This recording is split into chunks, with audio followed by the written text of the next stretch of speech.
warahmatullahi wabarakatuh. Baik, pada kesempatan ini saya akan menjelaskan tentang materi mata kuliah profesi keguruan.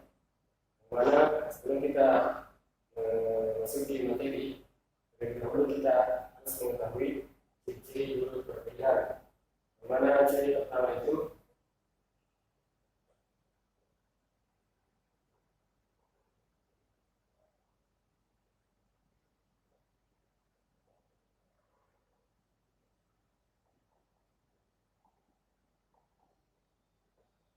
ciri yang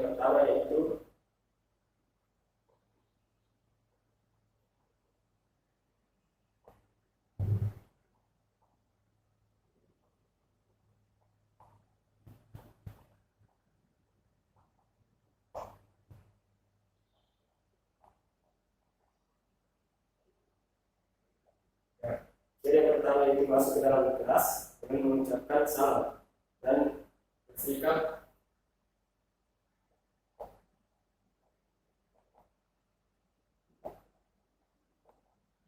penuh di bawah. Ya, itu adalah ciri-ciri satu ciri guru profesional, yaitu masuk ke kelas atau bersalam, kemudian dengan sikap tegak dan berwibawa. Kemudian yang kedua itu punya 12 ciri-ciri guru profesional. Yang pertama itu masuk ke dalam kelas dengan bersalam dan sikap dengan wibawa. Kemudian yang kedua, memberikan sapaan kepada peserta didik.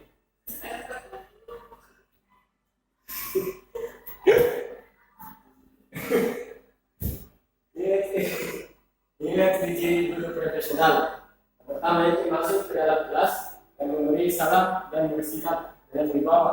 Maksudnya ini wibawa yaitu tidak malu-malu maupun tidak gemetar atau gugup. Kemudian yang kedua itu memberikan sapaan kepada peserta didik. Maksudnya itu memberi sapaan yaitu selamat pagi atau sebagainya. Kemudian yang ketiga, menuliskan judul materi. Maksudnya itu menuliskan judul materi yang akan dibawakan pada pertemuan tersebut. Kemudian yang keempat, menyampaikan tujuan pembelajaran. Kemana tujuan apa yang ingin dicapai setelah mempelajari materi tersebut. Kemudian yang kelima, yaitu menyampaikan inti materi. Yang mana dalam inti materi ini terdapat apa sumber atau inti materi yang kita pelajari pada pertemuan tersebut. Kemudian yang keenam, mengajukan pertanyaan kepada peserta didik. Maksudnya itu setelah kita memberikan materi sebagian materi kepada peserta didik, kita harus guru harus mengajukan suatu pertanyaan atau beberapa pertanyaan kepada peserta didik. Kemudian yang kedelapan, yaitu memberikan kesempatan kepada peserta didik atau siswa untuk menjawab pertanyaan dari gurunya atau dosennya. Kemudian yang ke-9, yang ke-8 itu menyempurnakan jawaban yang diberikan oleh teman oleh peserta didik tersebut. Kemudian yang ke-9, membuat kesimpulan. Maksudnya yaitu membuat kesimpulan, yaitu setelah proses pembelajaran selesai, seorang guru atau yang profesional tersebut harus membuat suatu kesimpulan dalam materi yang dibawakan tersebut. Kemudian yang ke-10, memberikan tugas kepada peserta didik. Sebelum peserta didik tersebut dipersilakan untuk pulang atau kembali ke rumah masing-masing. Kemudian yang ke-11, menyampaikan judul materi yang akan dibawakan pada pertemuan selanjutnya. Kemudian yang terakhir yaitu menutup kelas dengan proses pembelajaran dengan salam dan sapaan agar siswa peserta didik tersebut dengan gurunya lebih akrab atau terlihat dekat antara satu sama dengan lain. Baik, kita akan masuk dalam materi yang akan dijelaskan, yaitu etika profesi keguruan. Yang mana di dalam etika profesi keguruan terdapat 3 komponen atau poin-poin dasar sehingga guru tersebut dikatakan profesional. Yang pertama yaitu ability.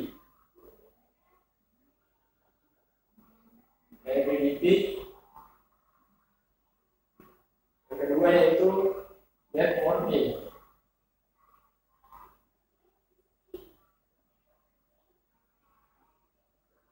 Kemudian yang ketiga dan yang terakhir itu etika.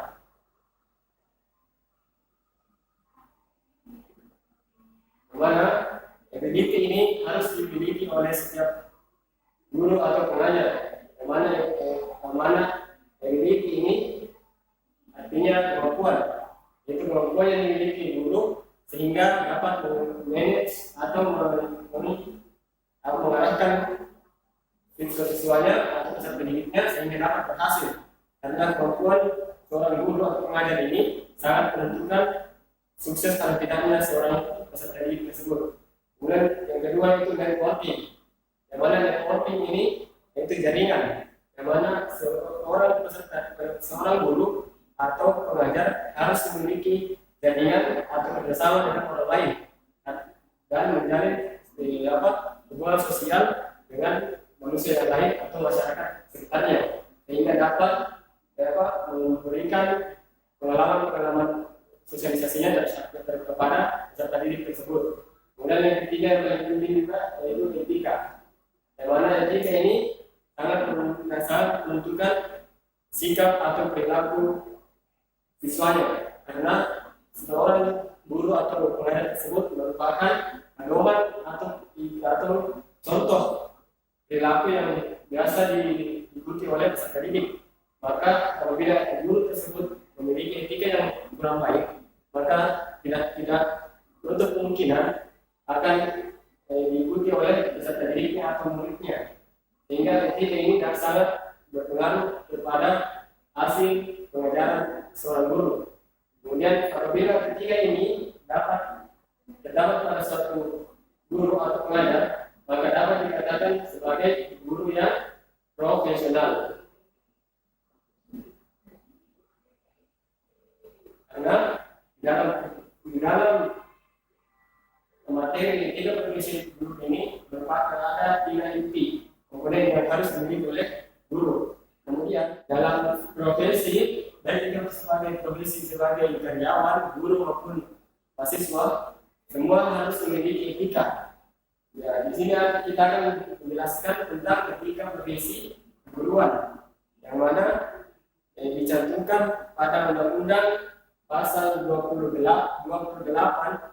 Undang-Undang Nomor 8 tentang pokok kepegawaian, yang mana berbunyi itu pegawai PNS mempunyai kode etik dalam berperilaku, bersikap dan bertingkah laku, baik di dalam maupun di luar kedinasan.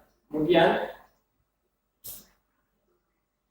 ada kemudian di dalam pemerintahan sendiri, guru atau PNS atau pegawai pengajar lainnya mempunyai doktrin dari pemerintah, yang mana isi doktrin tersebut ada 2. Yang pertama itu sebagai landasan moral,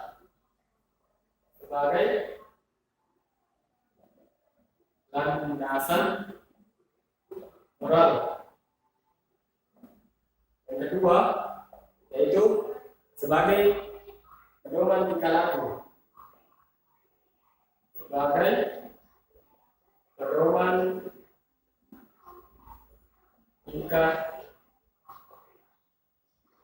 laku,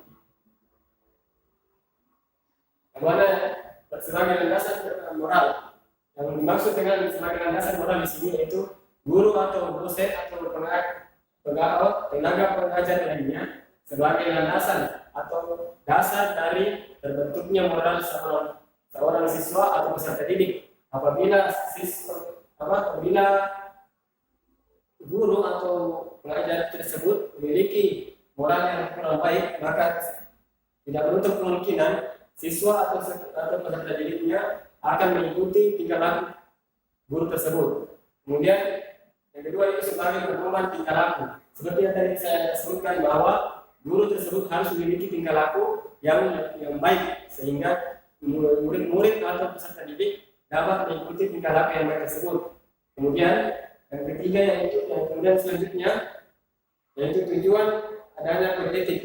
Yang pertama itu untuk menjunjung tinggi martabat profesi. Kemudian yang kedua yaitu untuk menjaga dan memelihara kesejahteraan anggota. Kemudian yang keempat ketiga untuk meningkatkan pengabdian para anggota profesi. Yang ketiga itu tadi saya bilang untuk meningkatkan pengabdian para anggota profesi. Kemudian yang keempat untuk meningkatkan profesionalisme seorang guru maupun peserta maupun pengajar yang lainnya. Yang kelima yaitu untuk meningkatkan kualitas organisasi. Yang mana kode etik guru Indonesia itu yang selanjutnya yaitu guru berbakti membimbing peserta didik untuk membentuk manusia seutuhnya. Kemudian guru atau pengajar memiliki dan melaksanakan kejujuran profesional. Selanjutnya guru berusaha memperoleh informasi dan para peserta didik sebagai bahan melakukan bimbingan dan pembinaan. Karena apabila seorang guru atau pengajar tidak mengetahui seluk-beluk seorang peserta didik atau siswa, dia tidak akan bisa membimbing atau membina peserta didik tersebut. Karena contoh, apabila ada seorang peserta didik atau siswa yang nakal karena tidak adanya perhatian dari orang tua, maka seorang peserta didik tersebut harus memberikan perhatian yang lebih kepada peserta didik tersebut agar dia dapat merasakan bagaimana rasanya diperhatikan oleh seorang yang dekat dengan kita, baik itu sebagai pemain itu dari guru maupun dari orang lain di luar keluarga sendiri. Kemudian yang selanjutnya itu guru menciptakan suasana sekolah sebaik-baiknya yang menunjang proses pembelajaran. Yang mana itu apabila seorang guru itu memiliki kemampuan, maka seorang guru tersebut akan mampu memberikan suasana yang baik dalam kelas tersebut, sehingga siswa dan peserta didik yang lainnya dapat merasa enak atau asik dalam proses belajar mengajar, dan guru tersebut dapat menarik perhatian dari para siswa tersebut, sehingga siswa yang tidak akan bosan-bosan apabila guru tersebut atau peserta pengajar tersebut masuk mengajar di kelasnya. Kemudian yang selanjutnya yaitu guru memelihara hubungan baik dengan orang tua dan masyarakat sekitarnya. Begini, misalnya guru itu memiliki sosial yang baik di dalam bermasyarakat, maka pasti masyarakat di sekitarnya atau guru-guru di sekitar sekolah tersebut atau masyarakat di tempat tinggal tersebut pasti akan menyukai guru tersebut. Kemudian selanjutnya guru secara sendiri-sendiri dan bersama-sama mengembangkan mutu dan martabat profesionalisnya. Yaitu selanjutnya guru memelihara hubungan seprofesi, semangat kekeluargaan dan setia kawanan sosial. Maksudnya di sini yaitu memelihara hubungan seprofesi. Misalnya orang tersebut berprofesi sebagai guru, maka dia harus menjalin hubungan yang baik dengan guru-guru lainnya. Kemudian memberikan semangat kepada guru yang lainnya, seperti halnya yang menganggap bahwa guru tersebut merupakan saudaranya sendiri, sehingga apabila guru yang lain guru tersebut atau guru temannya tersebut tertimpa musibah, maka ia akan memberikan semangat kepada guru tersebut atau temannya tersebut, sehingga terjalin rasa kekeluargaan antara mereka dan beberapa masyarakat lainnya. Kemudian yang selanjutnya itu guru meningkatkan mutu organisasi. Maksudnya apabila guru dan tenaga pengajar lainnya menjadi yang profesional, guru yang lainnya, apabila guru dan tenaga pengajar lainnya profesional dalam mengajar atau mengerjakan tugas-tugasnya, maka akan meningkatkan mutu dari organisasi guru tersebut atau biasa disebut dengan PGRI, yaitu Persatuan Guru Republik Indonesia. Kemudian yang terakhir yaitu guru melaksanakan segala kebijakan pemerintah dalam bidang pendidikan. Maksudnya yaitu semua aturan-aturan yang dikeluarkan oleh pemerintah dapat dilaksanakan dengan baik oleh tenaga pengajar. Tidak ada kata protes ataupun mengeluh, tetapi guru tersebut menjalani apa yang telah diberikan oleh pemerintah.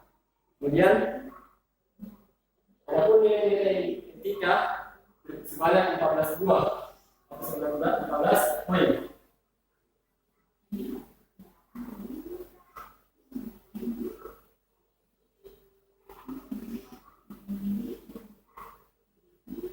Jadi yang pertama itu religius, nilai-nilai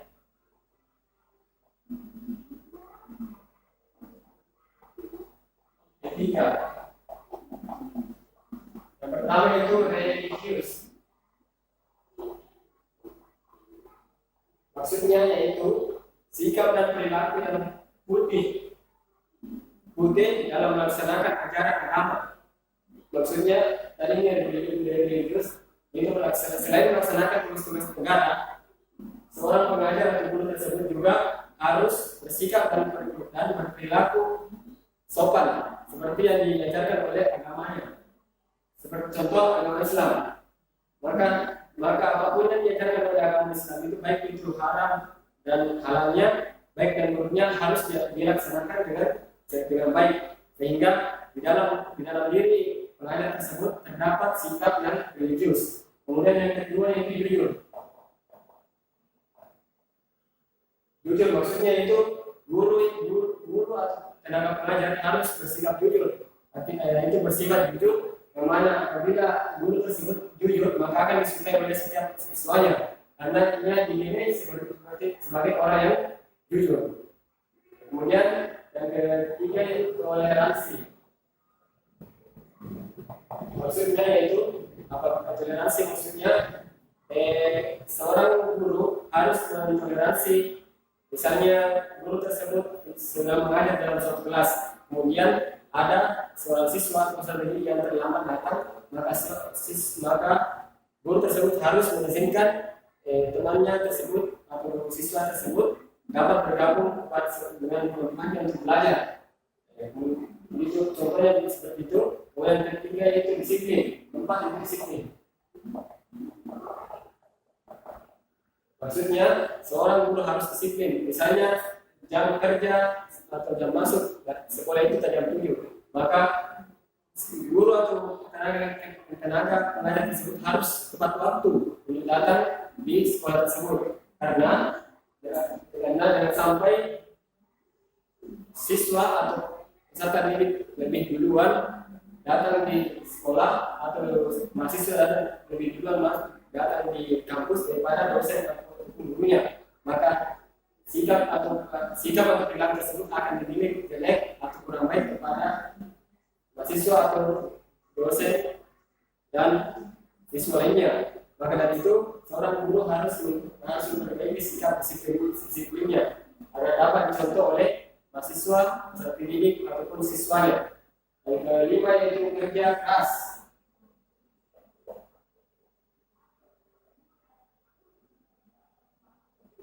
Kerja keras maksudnya ini yaitu kerja keras perilaku yang menunjukkan upaya sungguh-sungguh dalam mengatasi berbagai hambatan belajar dan tugas serta menyelesaikan tugas dengan sebaiknya. Di sini kerja keras, seorang guru itu harus dituntut untuk kerja keras. Apabila waktu mengajarnya padat, maka seorang guru terus harus bekerja keras bagaimana agar dapat memanage waktunya agar tidak terbuang dan tidak meninggalkan jam mengajar yang telah ditentukan oleh sekolah maupun pemerintah. Kemudian yang keenam yaitu kreatif. Maksudnya berpikir dan berperilaku atau melakukan sesuatu untuk menghasilkan cara atau hasil baru dari apa yang dia miliki.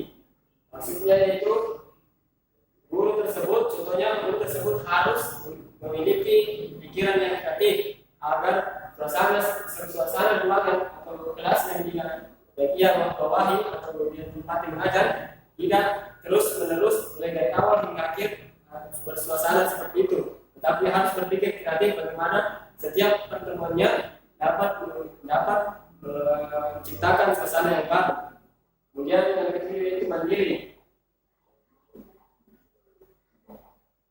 Maksudnya guru tersebut harus bersikap dan berperilaku yang tidak mudah tergantung pada orang lain dalam menyelesaikan tugas-tugas, dan guru tersebut harus berani bertanggung jawab dengan apa yang dia lakukan.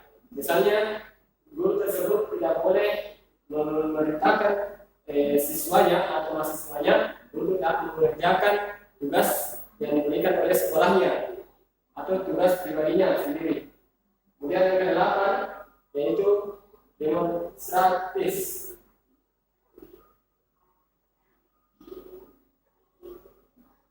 Maksudnya di sini guru harus berpikir, bersikap dan bertindak yang menilai sama hak dan kewajiban dari dirinya dan orang lain. Sini demonstratif dan dapat mendemonstrasikan atau memaparkan materi-materi yang sebaiknya dipaparkan. Misalnya guru tersebut adalah guru praktek atau mata kuliah praktek, maka guru tersebut harus pintar mendemonstrasikan atau memaparkan atau menjelaskan apa-apa yang harus dia kerjakan oleh siswanya. Kemudian yang ke-9 itu rasa ingin tahu.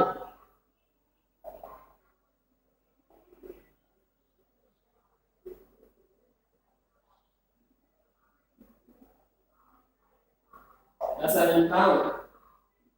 Rasa ingin tahu maksudnya di sini setiap sikap dan tindakan yang selalu berupaya untuk mengetahui apa-apa yang lebih mendalam dan berluas dari apa yang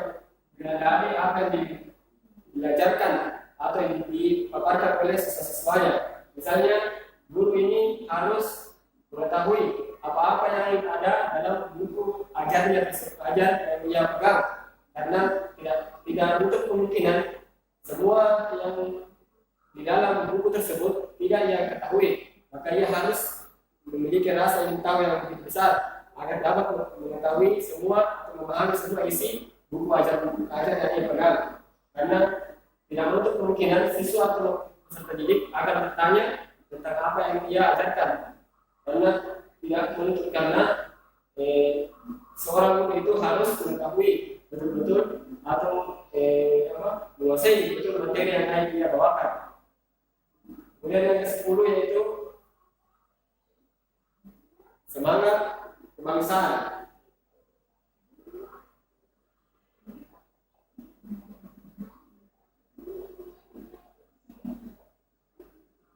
Semangat kebangsaan maksudnya cara berpikir, bertindak dan wawasan yang menempatkan kepentingan bangsa dan negara di atas kepentingan diri dan kelompoknya. Maksudnya yaitu misalnya guru tersebut memiliki masalah pribadi, maka tidak boleh dicampur adukkan dengan masalah bangsa atau negara. Kemudian misalnya juga seorang guru tersebut memiliki suatu masalah dengan keluarganya, dia tidak boleh membawa masalah tersebut di dalam sekolah maupun masalah dengan siswanya. Dan sebelah itu cinta tanah air.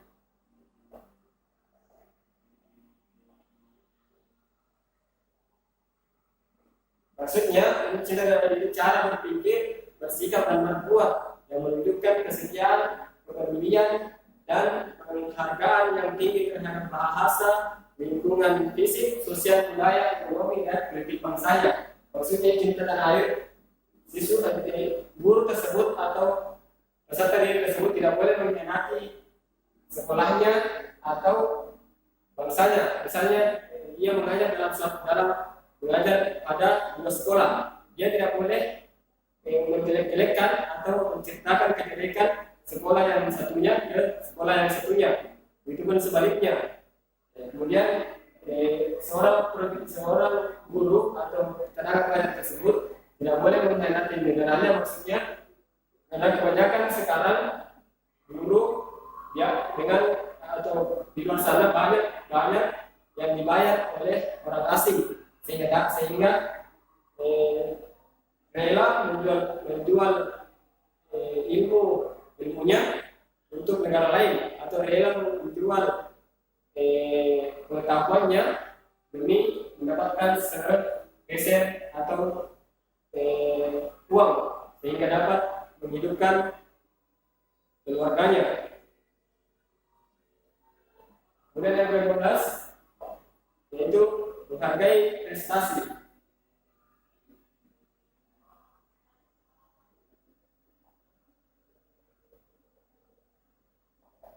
Menghargai prestasi maksudnya itu sikap dan tingkah yang mendorong dirinya untuk menghasilkan sesuatu yang berguna bagi masyarakat dan mengakui dan menghormati keberhasilan orang lain. Maksudnya itu menghargai prestasi.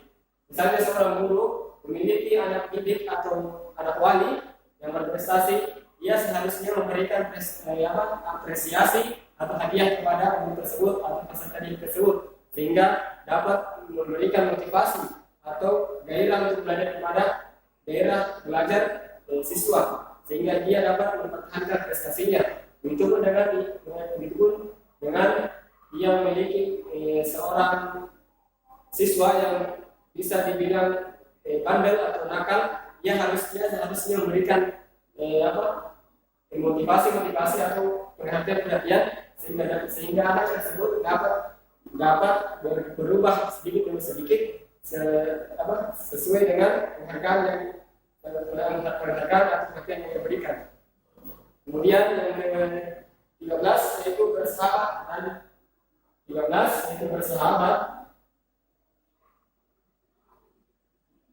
atau komunikatif.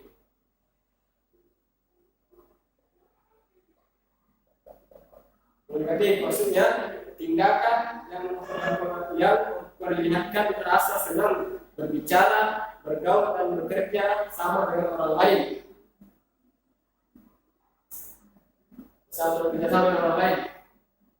Maksudnya di sini seorang guru harus berbicara atau belajar berbicara dengan baik dengan lawan bicaranya. Begitupun dengan cara bergaulnya, dia harus bergaul dengan baik, tidak bergaul semuanya sendiri, tetapi dia harus memikirkan bagaimana cara bergaul dengan baik. Kemudian yang ke-14 yaitu cinta damai. Maksudnya dia harus menjaga bicaranya atau perilakunya sehingga tidak memancing amarah atau perkelahian atau miskomunikasi dengan orang yang ada di sekitarnya, sehingga suasana dan sekitar itu damai, tidak ada rasa yang mengganjal, misalnya tersinggung atau sebagainya. Kemudian yang ke-15 yaitu gemar membaca.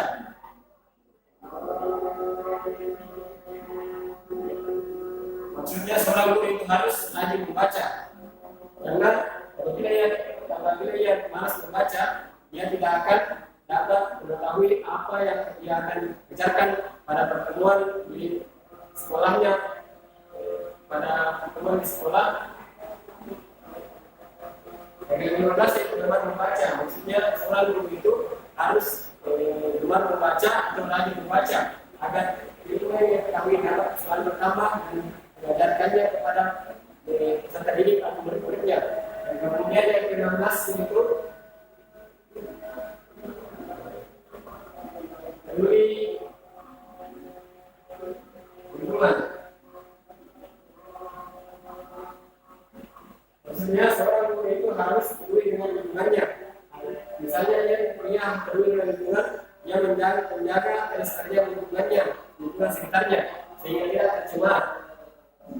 Dan dapat melindungi atau memperhatikan suasana lingkungannya sehingga tidak kotor atau tidak terjangkit oleh penyakit. Karena seorang guru itu harus memperhatikan semua situasi-situasi yang ada di sekitarnya. Kemudian 17 itu peduli sosial. Maksudnya guru atau tenaga pengajar tersebut harus banyak membantu orang lain. Dia harus berperilaku sosial dengan orang lain. Apabila dia melihat kesusahan kepada orang lain atau orang yang sekitarnya, dia harus rajin membantu atau memberikan pertolongan kepada orang tersebut. Kemudian yang terakhir itu tanggung jawab.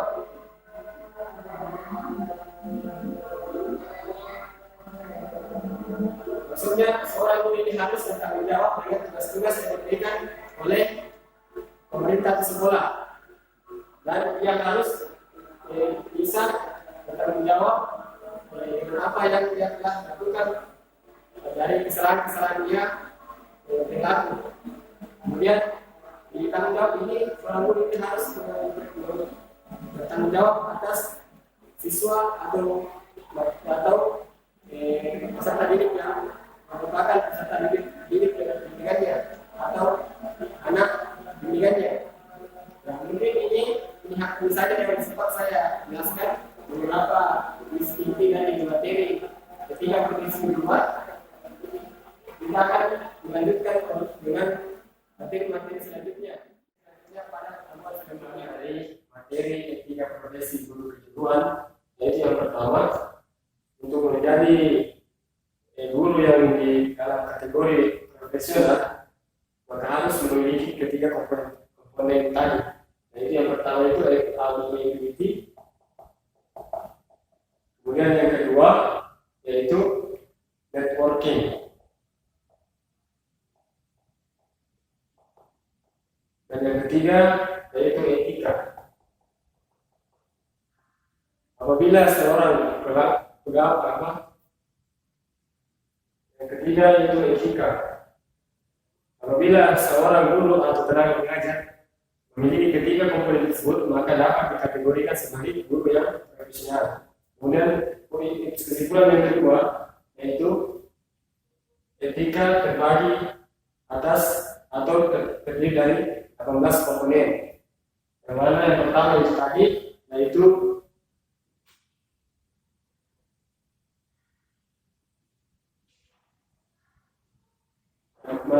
yang pertama yaitu religius.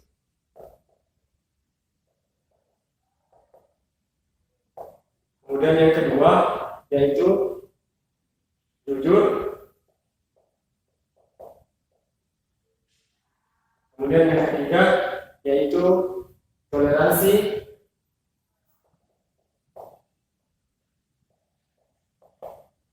Kemudian yang keempat adalah disiplin.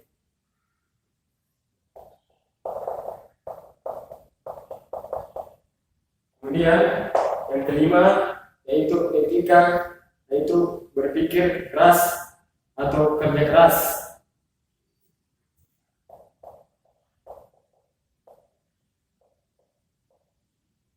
Kemudian yang berikutnya yaitu kreatif.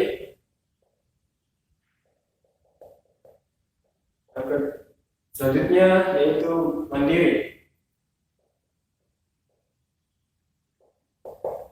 Dan yang kedelapan adalah demonstratis.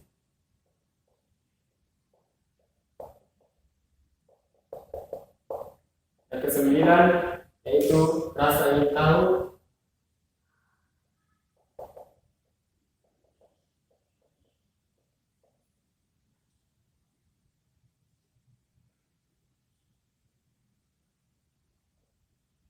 Kemudian yang ke-9 itu rasa ingin tahu. Yang ke-10 yaitu sangat semangat. Yang ke-10 yaitu semangat kebangsaan.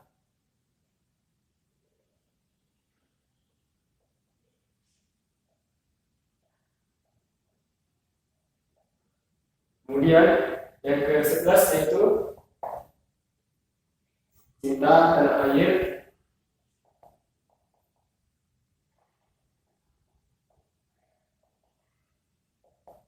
Yang ke-12 yaitu menghargai prestasi.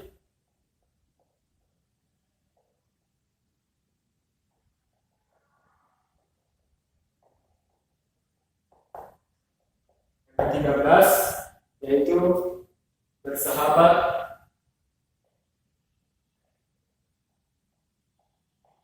atau komunikatif.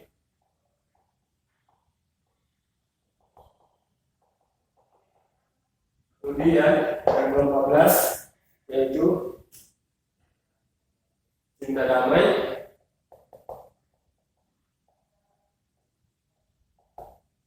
Yang ke-15 yaitu peduli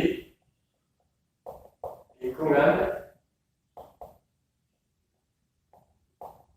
Yang ke-16 yaitu peduli sosial. Dan yang ke-17 yaitu gemar membaca.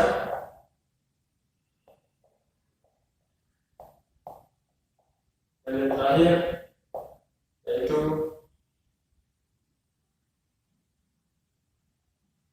tanggung jawab.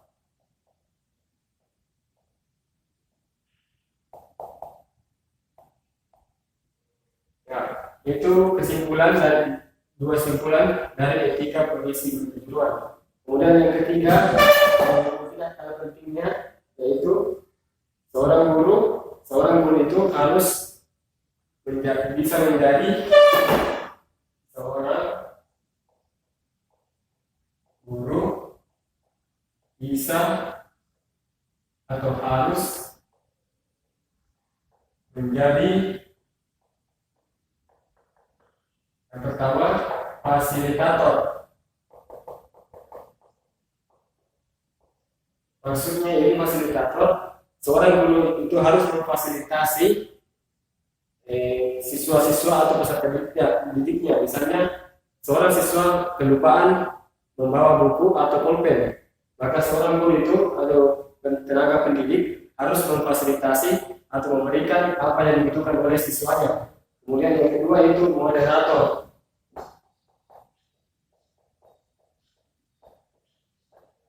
Moderator itu dapat menghandle atau mengendalikan suasana dalam ruangan kelas. Misalnya dalam ruangan kelas itu ricuh atau ribut, maka seorang guru harus mampu mengendalikan suasana tersebut agar siswa atau peserta didiknya dapat tenang dan mengikuti proses belajar mengajar dengan tenang. Kemudian yang ketiga yaitu instruktur.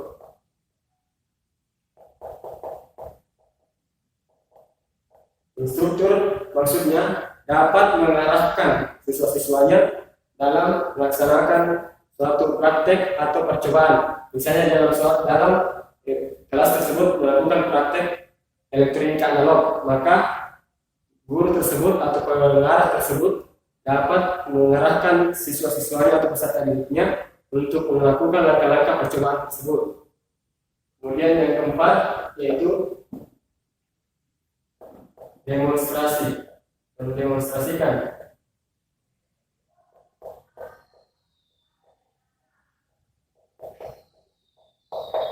Maksudnya di sini mendemonstrasi itu bisa mendemonstrasikan atau memaparkan atau menggambarkan materi-materi yang diberikan. Misalnya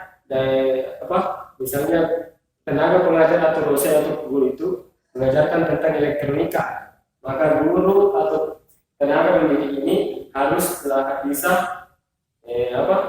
bisa mendemonstrasikan atau memperlihatkan atau mempraktekkan apa yang dimaksud dengan komponen-komponen elektronika tersebut, atau menunjukkan yang mana di sini komponen elektronika. Kemudian yang terakhir yaitu evaluasi. Maksudnya evaluasi ini mengetes atau mengevaluasi sejauh mana kemampuan peserta didik atau siswanya selama ia dalam proses belajar mengajar pada mata kuliah ini atau mata kuliah praktek ini. Maka seorang guru itu harus pintar mengevaluasi atau mengecek sejauh mana kemampuan siswa ini selama mengikuti pelajaran. Ya, mungkin ini 3 kesimpulan dari materi 3 profesi guru kejuruan. Jadi yang pertama kegiatan proyek, kemudian yang kedua itu nilai-nilai etika yang sebanyak 18 poin, dan yang terakhir yaitu guru harus bisa menjadi yang seperti kelima poin ini.